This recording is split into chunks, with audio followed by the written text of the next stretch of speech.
Well, hey guys, happy October 1st.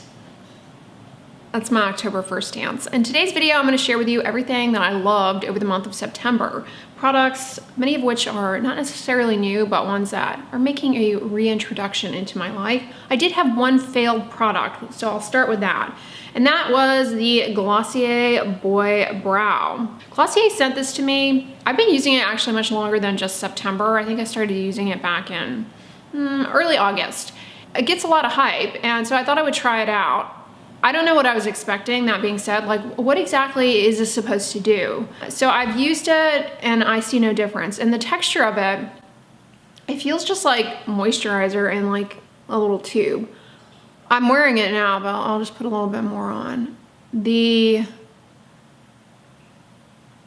feels good going on. Just combing your eyebrows, put you to sleep. It's very relaxing. I mean, I don't know. I really don't find that it does anything. Maybe it's supposed to be the kind of thing that you use if you use like a brow pencil to fill in your brows, and this just kind of helps everything. The hairs that you have in between where the brow pencil is lay kind of all in the same direction. I'm not sure. Comment below, do you guys use this? Is it good? Do you think it's good? Has it changed? Because I will say this, I used to be a huge fan of the Glossier Lash Lick. It was an amazing mascara, lengthened the lashes, made them very full. I mean, it really created a beautiful lash. Recently got a new tube of it, started using it, and it was completely different. Cruddy, dry, did not extend the lashes at all. So I don't know if they've, tweaked their formulas around or what.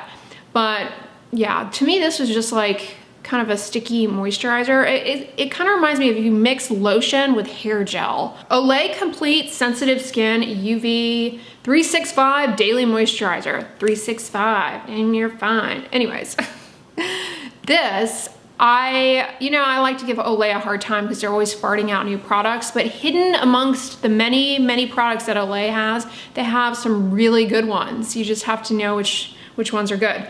This, I started using, I'm not currently actually using it now because I'm trying out a different moisturizer. I was blown away by how soft this left my skin. Back in the day, I used to use Olay moisturizer, the one that came in the pink bottle, the beauty fluid, and that one has fragrance, but this does not. Now this product is a moisturizer, but it has a little bit of SPF. It's SPF 15. Now, I always tell people to use SPF 30 or higher as far as their sunscreen that they're using to protect them from the sun on a daily basis, especially if they're gonna be outside. But what about SPF 15? In real world reality, people don't put enough sunscreen on to ever get to the SPF stated on the bottle. So if you're using an SPF 15, you're more likely getting like an SPF 5 or 3 or something like that. But that being said, you could use this as your facial moisturizer, and I was just taken aback by how soft this leaves the skin. It has a very short ingredient list, and it's pretty affordable. I love the bottle. You get quite a bit in this bottle. You can get this at Walmart for, feel as though it's under $10, which is pretty good for a moisturizer. You can also get this on iHerb, by the way. iHerb, as a side note, y'all know I'm a huge fan of iHerb. I actually have a bit of an addiction to ordering stuff on iHerb, but iHerb has recently really expanded their skincare selection. They've now got Vanity Cream and more than just like 1 or 2 products. They have the new Vanity Cream facial moisturizer that's really good. Anyways, you can get the Olay on iHerb, or you can get it at Walmart, or wherever. It's readily available. Sunscreen of the month. This is actually empty, so I can't show you what it looks like. This is the Epidemic Daily Shield Tinted SPF 50. This is a tinted mineral sunscreen, but the tint on this is not like that lame kind of peachy, barely there tint. It's actually a fairly deep tint, but on my skin it blends in to be completely sheer. So I think if you have a medium to deep skin tone and you're looking for a tinted mineral sunscreen, definitely give this a try. But what I really like about this is how it makes the skin look glowy, luminous, and healthy. It's not greasy at all, and it's not drying either. A lot of people find that mineral sunscreens are really drying. This one's moisturizing, but not greasy. It doesn't leave your skin looking shiny.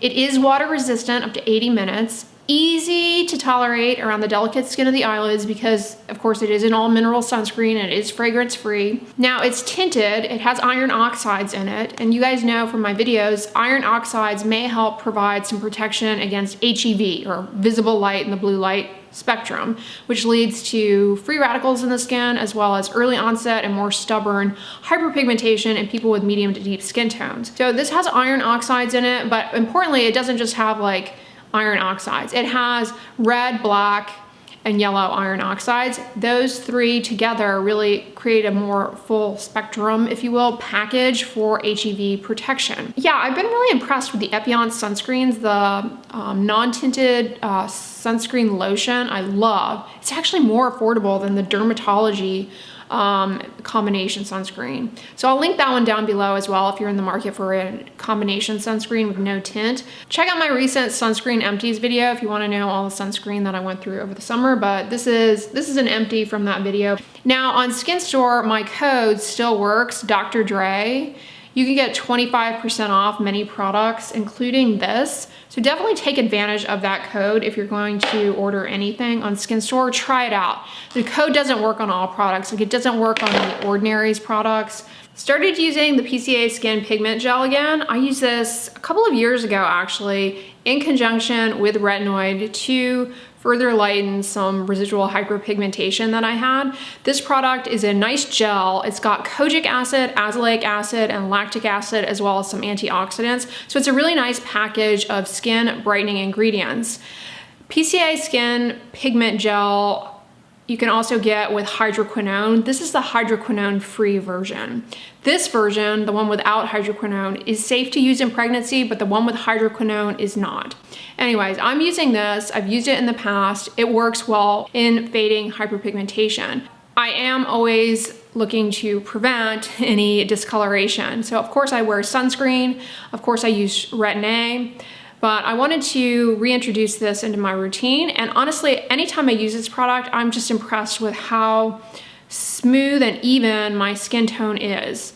It brightens everything up in kind of an even fashion. And because it has lactic acid, it really helps to kind of soften any dry patches and just smooth out overall skin texture. You don't need a lot of this. You only need a tiny little pump. The gel-like consistency spreads out evenly on the surface of the skin.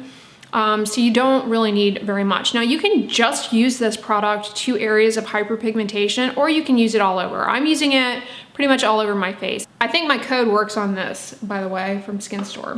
In the realm of cosmetics, if you will, I have recently discovered Lancome Juicy Tubes. This is a lip balm, lip gloss, yeah.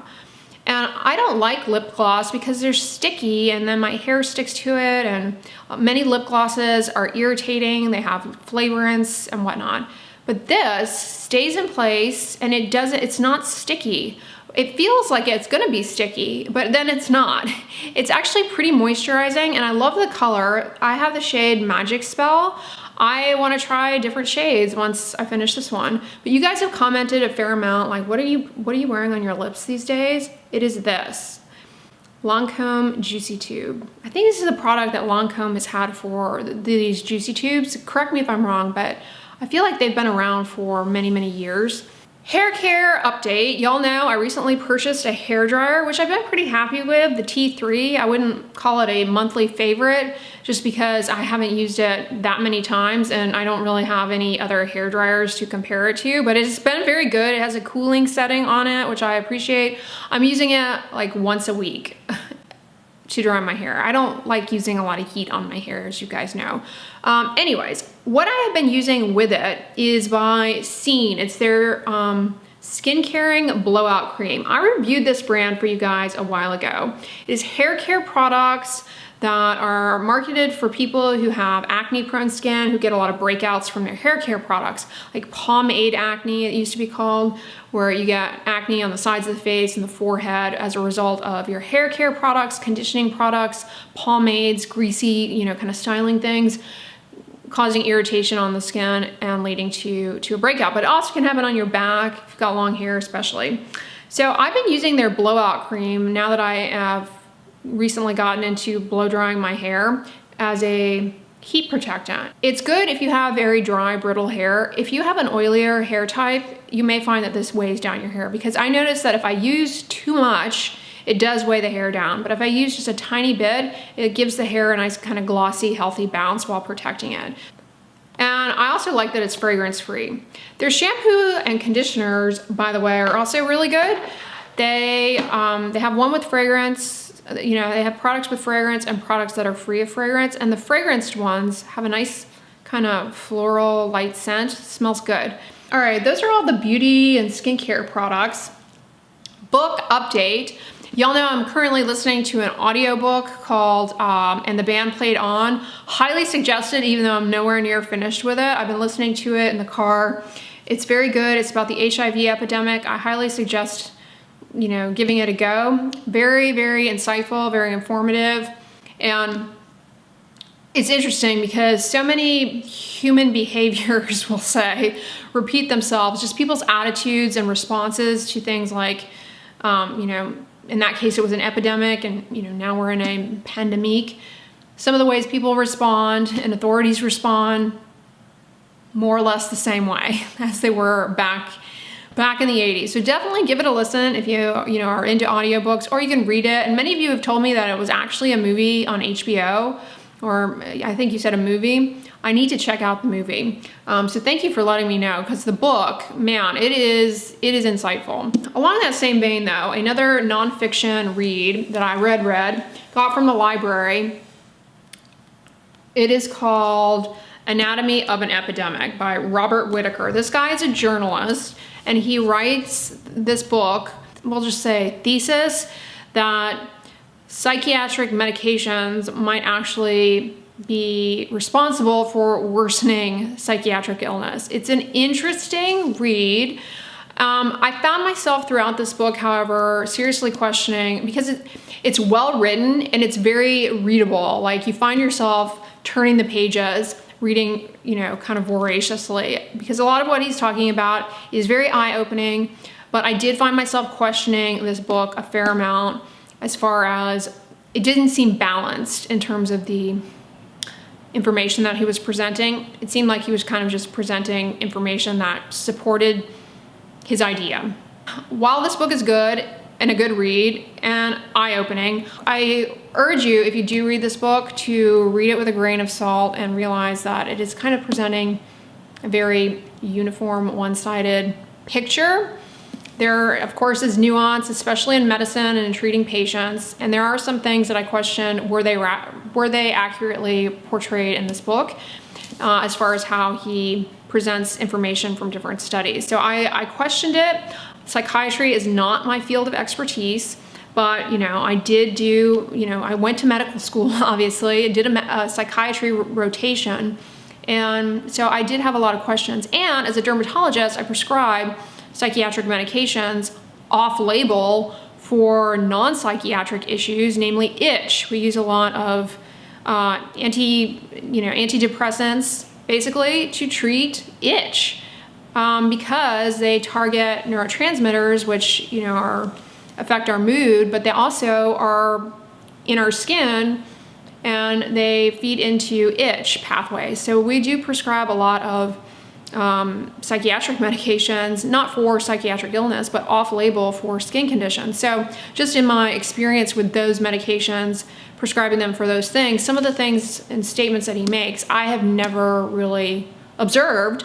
Yeah, there's a very eye-opening book, but again, like I said, highly encourage you to read this with some skepticism and question if you're getting the full picture here. But it was eye-opening, and I do believe that a lot of what he shares in this book is factual and scary to think about. Medicine is very nuanced, and so I do question a lot of what was shared in this book. You guys are like, so should we read it or not? Read at your own risk.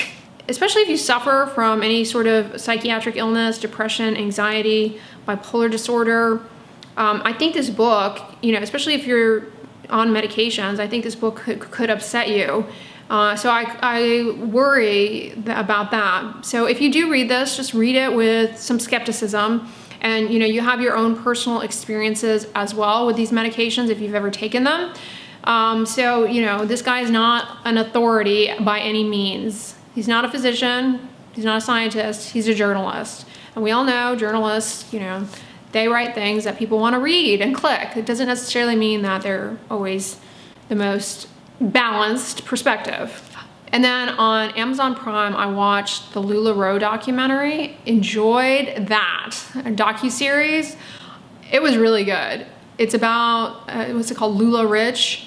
I don't have any experience with any kind of MLM. I've never, you know, been in one before. I know people who have dabbled in them, but I've never been in one before. So the people that I know in real life who have dabbled in MLMs, they kind of dabble in them and then, I don't know, get bored of them or whatever, and then that's the end of that. You never hear another thing about it. Then I watched 2 movies on Amazon Prime this month that were interesting, both thrillers. One was called Down the Shore with James Gandolfini. It was a thriller and it was good. It was strange though. It was very strange. It got very poor ratings when it came out. I think it came out in 2011. If you adore James Gandolfini like I do, then you will enjoy the movie regardless. So watch it. But if you're not, you know, into that, then you may find the movie is a little meh. The ending was quite good, I will say. So it's definitely worth watching through to the end, but it's a bit slow and a bit strange. Some things just don't make sense and are a little awkwardly executed. Anyways, so I watched that, and then another thriller that I watched, which doesn't sound like a thriller, called All the Little Animals. It has Christian Bale in it, who is amazing. He's such a good actor. He did a good job. But the movie was, I would call it this. It's a vegan thriller because it kind of has an underlying vegan message about, you know, treating animals with kindness. It's basically like a good versus evil type thriller. There are some creepy scenes, some animal cruelty. So yeah, did not enjoy that. Broke my heart, but the movie was good. I'm wearing my earrings that I got on Amazon by Betsy Johnson. And I got this new sweatshirt that I am loving. It is from Abercrombie. I'll put a picture from my Instagram on here because you won't really be able to see it very well the way the camera window is, but it's really soft. And I love that it has, what are these called? I mean, I know they're sleeves, but this part you can push up easily. It's got a wide like cuff and it'll go over your hands for a little sun protection. Yeah, this is super soft, super comfortable. You know, I made that New Year's resolution to wear more color in my wardrobe, and now I'm looking at my wardrobe for warmer clothes for fall, long sleeves and stuff, and it's like gray and blacks. And so I'm trying to find more colorful fall outfit ideas. All right, so that is everything that I enjoyed over the month of September. Flew by really, really quickly. But the other thing about the month of September, if you didn't know, September is my anniversary month for being on YouTube. I started 5 years ago in the month of September. So I've been on YouTube for 5 years now. So thank you guys so much who watch my videos. I greatly appreciate you all watching my videos. Those of you who have been around since the start, comment below. And if you've been here that long, I always enjoy knowing who has topped it out for the long haul. It's always interesting, but I appreciate all of you guys so much, and I greatly appreciate you all watching my videos, and I can't believe I've been on YouTube 5 years already. Anyways guys, if you enjoyed this favorites, give it a thumbs up, share with your friends, and as always, don't forget, sunscreen and subscribe. I'll talk to you guys tomorrow. Bye.